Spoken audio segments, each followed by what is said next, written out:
Hey guys, welcome back to my channel. Tonight I'm doing another tutorial that is a request from one of my other viewers who also follows me on Instagram. So tonight I'm going to finally fill in this other request that I've received, and this one is on how to create almost, and this is going to sound confusing, but a desaturated but saturated effect, if that makes sense. So have you ever seen those photos? A lot of the time they might be on Instagram. A lot of fashion photographers use this effect where the colouring will be coming out really strong and it looks quite colourful in the image, but they almost have like a muted feel to them and they're a little bit on the desaturated side. So it's kind of getting that effect. It's a really hard effect to describe, but I'll show you guys what I mean. So we're going to start off, this is going to be a more generalized tutorial, by the way, so I'm not going to be punching in as many numbers and that sort of thing as I usually do in Photoshop.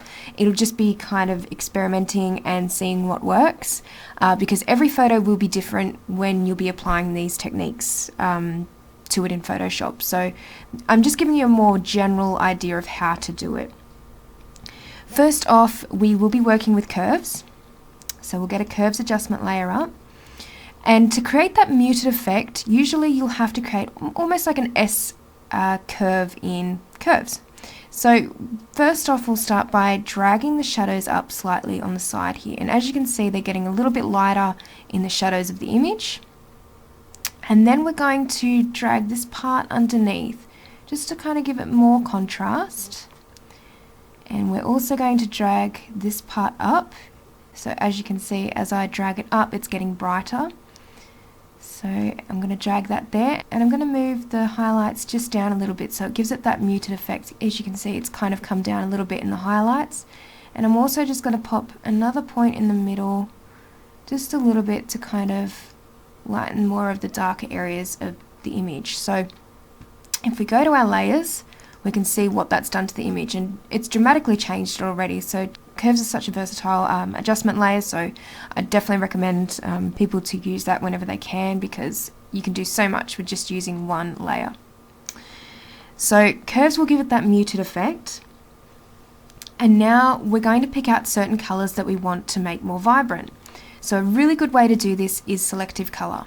So if we bring up selective color here, and like I said, this will be different with every photo. So this will always work with photos with more color in them, and you'll have to be just really specific in which colors you want to bring out in the image. So for this image, there's quite a bit of green, so we'll make that a bit more vibrant, and also the magenta just up here too.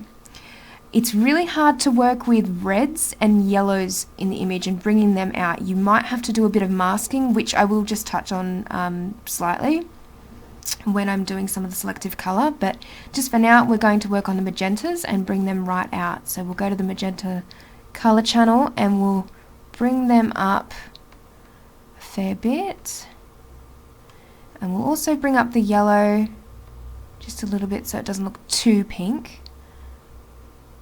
Okay, so that's really brought the pink out in the image, as you can see, just by doing that.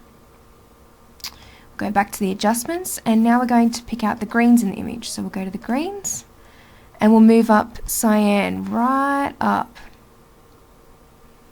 We'll go just 100 plus 100, and we'll also move the yellows up a little bit more. Yellow will help kind of give it another tone in the greens instead of it just being a flat green. So we'll just bring that up a little bit more as well.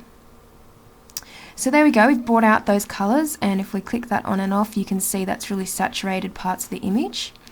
Now I really want to bring this flower out. There's quite a bit of yellow in the middle of it, but if I bring the yellows up in the adjustments in selective color now, that will bring up a lot of the other yellows in the image, which I don't want, especially in the model's skin tone and in her hair.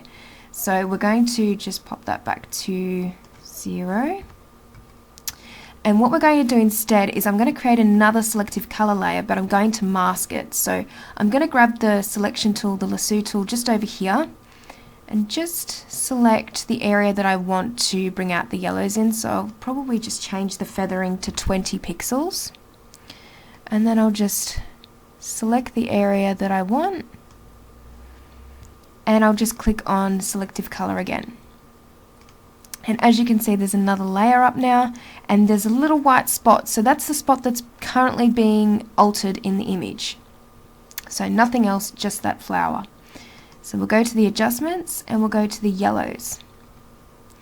And now we can finally bring that up a fair bit. And we can probably bring up some of the pinks in it a little bit too. But we'll go to the magentas for that and bring that up as well. So if we click that on and off, you can't probably see from all the way back here, but if I zoom in, so we'll see, you can see that the pink's kind of coming out a little bit more and a bit of the yellow too. So that's how you kind of select certain areas in the image if you want them to sort of be a little bit more vibrant without interfering with the skin tone or hair or anything else. Okay, so once we've done that, we will just move on to bringing up a solid color, and I like to make it a light blue color, so just a really pale blue color, and we'll press OK. And then I like to set it to color dodge. So obviously that looks terrible, but we're going to bring it right down and have it really soft, probably at around 5% or less, probably around 4%. And we'll click that on and off. That just kind of brightens up the image even more and gives it a kind of washed out effect, adding to that kind of muted effect that we want. And now we're just going to bring up one more layer, and the layer is going to be a vibrance layer.